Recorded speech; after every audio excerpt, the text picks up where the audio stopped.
നമസ്കാരം. എറിയാൻ അറിയാവുന്നവൻ്റെ കയ്യിൽ വടി കൊടുക്കില്ല എന്നാണ് ചൊല്ല്. അങ്ങനെ അവൻ്റെ കയ്യിൽ വടി കിട്ടിയാൽ അവൻ അത് വെച്ച് ശരിക്കും കളിക്കും. അങ്ങനെ എറിയാൻ അറിയത്തില്ല എന്ന് കരുതിയാവാം സുരേഷ് ഗോപിയുടെ കയ്യിൽ വടി കിട്ടിയത്. പക്ഷേ വടി കൃത്യമായി എറിയാനും കൊള്ളേണ്ടടുത്ത് കൊള്ളിക്കാനും സുരേഷ് ഗോപിക്ക് അറിയാം എന്ന് തെളിയിക്കുകയാണ്. സുരേഷ് ഗോപിക്ക് കിട്ടിയിരിക്കുന്ന വകുപ്പ് കേരളത്തിന് കാര്യമായ ഗുണമുണ്ടാക്കുകയില്ല എന്ന് വീഡിയോ ചെയ്ത ആളാണ് ഞാൻ. പക്ഷെ പണി അറിയാവുന്ന മേസ്ത്രിയുടെ കയ്യിൽ കരണ്ട് കിട്ടിയാൽ അവൻ ഏത് പാഴുകല്ലിനെയും മൂലക്കല്ലാക്കി മാറ്റുമെന്ന് സുരേഷ് ഗോപി തെളിയിക്കുന്നു. ഇത് എൻ്റെ വ്യക്തിപരമായ അനുഭവം എന്ന് വേണമെങ്കിൽ എനിക്ക് വിശേഷിപ്പിക്കാം.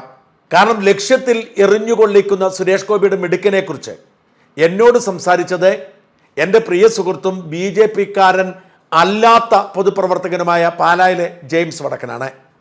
ജെയിംസ് വടക്കനെ എല്ലാവർക്കും അറിയാം.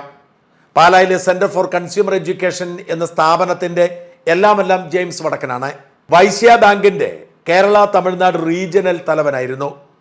ഇപ്പോൾ അദ്ദേഹം വോളണ്ടിയർ റിട്ടയർമെൻ്റ് എടുത്ത് പൊതുപ്രവർത്തനം നടത്തുന്നു. നാടിൻ്റെ നന്മയ്ക്ക് വേണ്ടി ജെയിംസ് വടക്കനും പാലായിലെ സെൻറ്റർ ഫോർ കൺസ്യൂമർ എഡ്യൂക്കേഷനും ഹൈക്കോടതിയിലും സുപ്രീം കോടതിയിലുമായി അനേകം കേസുകൾ നടത്തി വിജയിപ്പിച്ചിട്ടുണ്ട്. ജെയിംസ് വടക്കൻ്റെ ഹർജിയാണ് ഹൈക്കോടതിയിൽ എത്തുന്നതെങ്കിൽ പ്രത്യേക താല്പര്യത്തോടെയാണ് ജഡ്ജിമാർ കാണുന്നത്. കാരണം പബ്ലിസിറ്റിക്ക് വേണ്ടി ചെയ്യുന്നയാളല്ല. മറുനാടൻ ആവാസ് എന്ന പേരിൽ ഒരു ചാരിറ്റി സംഘടനയ്ക്ക് തുടക്കമിട്ടപ്പോൾ അതിൻ്റെ ആദ്യത്തെ ജനറൽ സെക്രട്ടറിയായി തിരഞ്ഞെടുത്തതും വടക്കനെയായിരുന്നു. സ്ഥിരമായി KSRTCയിൽ യാത്ര ചെയ്ത് KSRTCയെ നന്നാക്കുന്നതിന് വേണ്ടി അനേകം നിർദ്ദേശങ്ങൾ കൊടുത്തേ അതൊക്കെ നടപ്പിലാക്കാൻ ടോമിൻ തച്ചങ്കരി ശ്രമിച്ചെങ്കിലും പുറത്താക്കപ്പെട്ടതൊക്കെ നമുക്കറിയാം. ഇതിൻ്റെയൊക്കെ പിന്നിലെ ചാലകശക്തി വടക്കനാണ്. ആ വടക്കൻ തൻ്റെ ഒരു കൊച്ചനുഭവം ഇന്ന് എന്നോട് പറഞ്ഞു എന്ന് മാത്രമല്ല, ഇക്കാര്യം പറഞ്ഞുകൊണ്ട് അദ്ദേഹം സുരേഷ് ഗോപിക്ക് കത്തയക്കുകയും ചെയ്തു. വടക്കൻ എന്നോട് പറഞ്ഞത് ആദ്യം കേൾക്കുക. ജനങ്ങളുടെ പരാതി എങ്ങനെയാണ് പരിഹരിക്കേണ്ടത് എന്നതിൻ്റെ ഉദാത്ത മാതൃകയാണ് കേന്ദ്ര പെട്രോളിയം സഹമന്ത്രി സുരേഷ് ഗോപിയുടെ ഒരു പ്രവർത്തനത്തിലൂടെ ഉണ്ടായത്. 48 മണിക്കൂറിനകം ഒരു പരാതി പരിഹരിക്കാൻ അദ്ദേഹത്തിന് സാധിച്ചു. അതിലൊരു ദിവസം 24 മണിക്കൂർ ഞായറാഴ്ചയായിരുന്നു എന്നുകൂടി മനസ്സിലാക്കണം. 1988 സെൻറ്റർ ഫോർ കൺസ്യൂമർ എഡ്യൂക്കേഷനിലൂടെ പൊതുപ്രവർത്തനം തുടങ്ങിയൊരു വ്യക്തിയാണ് ഞാൻ. നമ്മൾ ആയിരക്കണക്കിന് പരാതികൾ ജനങ്ങളെ ബാധിക്കുന്ന വിഷയങ്ങളൊക്കെ ഏറ്റെടുത്തിട്ടുണ്ട്. 50-ൽ പരം കേസുകൾ നമ്മൾ ഹൈക്കോടതിയും സുപ്രീം കോടതിയിലും കൊടുത്തു, നോട്ട അടക്കം. അപ്പോൾ അങ്ങനെ ഒരു സാഹചര്യത്തിലാണ് ഇങ്ങനെ എൻ്റെ മകളുടെ ഭർത്താവിന് ഇങ്ങനെ ഒരു പ്രശ്നം ഉണ്ടാകുന്നത്. പെട്രോൾ ഇന്ത്യൻ ഓയിൽ കോർപ്പറേഷൻ്റെ കടപ്പാട്ടെടുത്ത പമ്പിൽ നിന്നും അടിച്ച ഡീസലിനകത്ത് വെള്ളം, അത് ഡീസൽ അടിച്ചപ്പോൾ തന്നെ അതിനകത്ത് വാർണിംഗ് സിഗ്നൽ വന്നു. അപ്പോൾ തന്നെ അദ്ദേഹം കൊണ്ടുപോയി കോട്ടയത്ത് ഹോണ്ടയുടെ ഡീലർഷിപ്പിൽ വർക്ക്ഷോപ്പിൽ പോയി അത് ശരിയാക്കി. ഞാനിതൊന്നും അറിയുന്നില്ല. അതിനുശേഷം കഴിഞ്ഞ ശനിയാഴ്ചയാണ് എന്നോട് ഇക്കാര്യം പറയണത്. സത്യത്തിൽ എന്നിലെ ഒരു ഒരു കൺസ്യൂമർ ആക്ടിവിസ്റ്റ് അപ്പോൾ തന്നെ ഉയർന്നു. കാരണം ഈ 10,000 രൂപ പോയതല്ല, ഒരു പൊതു ഡിസ്ട്രിബ്യൂട്ടർ അല്ലെങ്കിൽ ഡീസൽ വിൽക്കുന്ന ഒരു പമ്പിൽ അങ്ങനെ സംഭവിച്ചാൽ മറ്റുള്ളവർക്കും സംഭവിക്കാൻ പാടില്ലല്ലോ.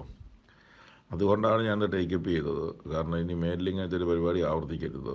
എന്തായാലും അത് ഞാൻ എൻ്റെ സുഹൃത്ത് ശിവശങ്കർ വഴിയാണ് ഈ പരാതി ഇവിടെ എത്തിച്ചത്.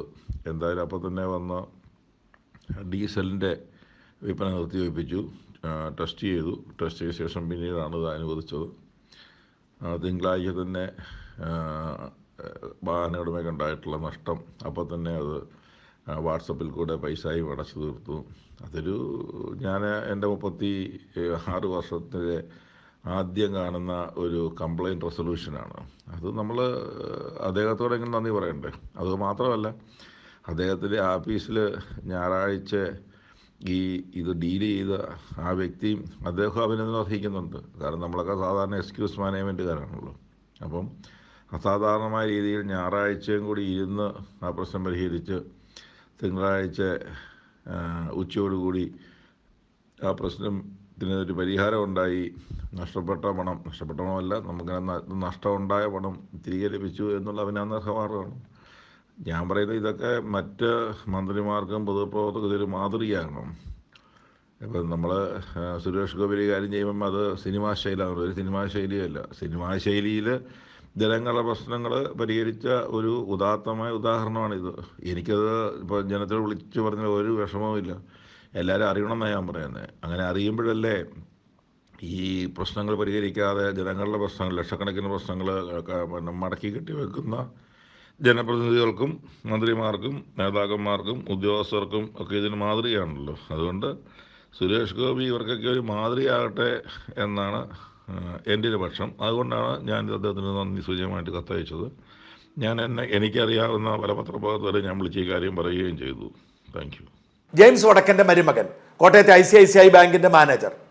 ആ മാനേജറുടെ അനുഭവമാണ്. ആ കാറിന് എന്ത് സംഭവിച്ചു എന്ന് അപ്പോൾ തന്നെ റെക്കോർഡ് ചെയ്ത ദൃശ്യവും എനിക്ക് അയച്ചു തന്നിരുന്നു. കാരണം നമ്മൾ ഫിൽറ്റർ അഴിച്ച് നോക്കിയപ്പോഴത്തേക്കും അതിനകത്ത് വാട്ടർ കണ്ടന്റ് ഉണ്ടായിരുന്നു. അപ്പോൾ നമ്മൾ ഇതിനകത്തുനിന്ന് ഫ്യൂവൽ ടാങ്കിൽ നിന്ന് കുറച്ച് എടുത്ത് നോക്കിയപ്പോഴത്തേക്ക് ഈ കളറാണ് കേട്ടോ. ഇത് വെള്ളമായിട്ട് മിക്സ് ആയിരിക്കുമ്പോഴാണ് ഈ കളർ വരുന്നത് കേട്ടോ. നല്ല രീതിയിൽ മിക്സ് ഉണ്ട് കേട്ടോ ഇത് ഫ്യൂവൽ.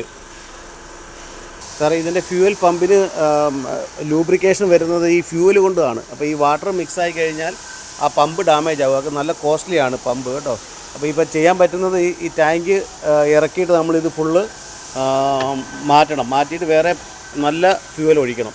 നമ്മളൊക്കെ വിട്ടുകളയുന്ന ഒരു സംഭവത്തിൻ്റെ പിന്നാലെ വടക്കൻ കൂടിയത് വടക്കന് പൊതുപ്രവർത്തന താല്പര്യമുള്ളത് കൊണ്ടാണ്. നമ്മളിൽ പലരും പോട്ടെ എന്ന് വയ്ക്കുമ്പോൾ അത് അനേകം പേരുടെ ദുരിതത്തിന് കാരണമാകും. വെള്ളം കലർന്ന ആ പെട്രോൾ IOC പമ്പിൽ എത്ര പേർക്ക് അടിച്ചിട്ടുണ്ടാവും? അതിന് നഷ്ടപരിഹാരം എത്ര പേർക്ക് കിട്ടിയിട്ടുണ്ടാവും? ഓർക്കുക, 2 ദിവസം മാത്രമാണ് ഈ പ്രശ്നത്തിന് പരിഹാരമുണ്ടാക്കാൻ സുരേഷ് ഗോപി എടുത്തത്. അതിലൊരു ദിവസം ഞായറാഴ്ച ആയിരുന്നു എന്ന് ഓർക്കണം. BJP നേതാവ് ശിവശങ്കറിനെ പരിചയമുള്ളതുകൊണ്ട് ശിവശങ്കർ വഴി സുരേഷ് ഗോപി ബന്ധപ്പെട്ടു എന്ന് മാത്രം. ഇക്കാര്യം സൂചിപ്പിച്ചുകൊണ്ട് വടക്കൻ സുരേഷ് ഗോപിക്ക് എഴുതിയ കത്തിൽ ഇങ്ങനെ പറയുന്നു: 1988 മുതൽ പാലാ ആസ്ഥാനമായി പ്രവർത്തിക്കുന്ന ഒരു ബഹുജന പൊതു താൽപര്യ സംഘടനയാണ് ഞാൻ മാനേജിംഗ് ട്രസ്റ്റിയായ സെന്റർ ഫോർ കൺസ്യൂമർ എഡ്യൂക്കേഷൻ. നാളിതുവരെ 50-ൽ പരം പൊതു താൽപര്യ ഹർജികൾ ഹൈക്കോടതിയിൽ നിന്നും സുപ്രീം കോടതിയിൽ നിന്നും ജനോപകാരപ്രദമായ അനുകൂല വിധികൾ ഞങ്ങൾ സമ്പാദിച്ചിട്ടുണ്ട്. നോട്ട കേസ് അതിലൊന്ന് മാത്രം. വർഷങ്ങൾക്ക് മുമ്പേ ഒരു തെരഞ്ഞെടുപ്പിൽ അങ്ങറിയാതെ അങ്ങയുടെ പേര് വോട്ടർ പട്ടികയിൽ നിന്നും നീക്കം ചെയ്തതിനാൽ വോട്ട് ചെയ്യാൻ പറ്റാത്തതിൻ്റെ രോഷം പത്രവാർത്തയിൽ കണ്ടതിൻ്റെ അടിസ്ഥാനത്തിൽ വോട്ടർ പട്ടികയിൽ നിന്നും പേര് നീക്കം ചെയ്യുന്ന വിഷയത്തിൽ ഞങ്ങൾ കേരള ഹൈക്കോടതിയിൽ ഒരു പൊതു താൽപര്യ ഹർജി അനുകൂല വിധി സമ്പാദിച്ചിരുന്നു. ഈ 17/06/2024 എൻ്റെ മകളുടെ ഭർത്താവും കോട്ടയം ICICI ബാങ്ക് മാനേജറുമായ ജിജു കുര്യൻ അദ്ദേഹത്തിൻ്റെ KL 35L 1864 ഹോണ്ട സിറ്റി കാറിൽ പാലാ കടപ്പാട്ടൂരുള്ള ഇന്ത്യൻ ഓയിൽ കോർപ്പറേഷൻ പെട്രോൾ പമ്പിൽ നിന്ന് 35.73 ലിറ്റർ ഡീസൽ അടിച്ചു. ഡീസൽ അടിച്ചപ്പോൾ തന്നെ കാറിൻ്റെ വാണിംഗ് ലൈറ്റുകൾ തെളിയുകയും ബീപ്പ് ബീപ്പ് സൗണ്ട് വരാൻ തുടങ്ങി. അപ്പോൾ തന്നെ കാർ കോട്ടയത്തെ ഹോണ്ട കമ്പനി വർക്ക്ഷോപ്പിൽ കയറ്റി. ഡീസലിൽ വെള്ളം കയറിയതാണ് വിഷയമെന്ന് പറയുകയും ഡീസൽ മുഴുവൻ ഊറ്റിക്കളഞ്ഞ് ടാങ്ക് വൃത്തിയാക്കി. ഡീസൽ വിലയായി 3394 രൂപയും ടാങ്ക് റിപ്പയർ ചെയ്ത് പൂർവ്വസ്ഥിതിയിലാക്കിയതിന് 6500 രൂപയും അടക്കം 9894 രൂപ ചെലവായി. ഈ വിഷയം ഇന്ത്യൻ ഓയിൽ പമ്പ് അധികാരികൾക്ക് അറിയിക്കാൻ ശ്രമിച്ചിട്ട് ആരും ഫോൺ എടുത്തില്ല. ആ സാഹചര്യത്തിലാണ് അങ്ങാണ് കേന്ദ്ര പെട്രോളിയം മന്ത്രി വകുപ്പ് സഹമന്ത്രി എന്ന ഓർമ്മ എനിക്ക് വന്നത്. ഞാൻ അപ്പോൾ തന്നെ എൻ്റെ സുഹൃത്തും BJP നേതാവുമായ ശിവശങ്കരൻ വഴി പരാതി അങ്ങയുടെ ഓഫീസിലേക്ക് അയച്ചു. അപ്പോൾ തന്നെ പമ്പിലെ ഡീസൽ വിൽപ്പന നിർത്തിവെക്കാനും പരിശോധനകൾക്ക് ശേഷം മാത്രം മതി ഡീസൽ വിൽപ്പന ആരംഭിച്ചാൽ മതി എന്ന ഉത്തരവുണ്ടായി.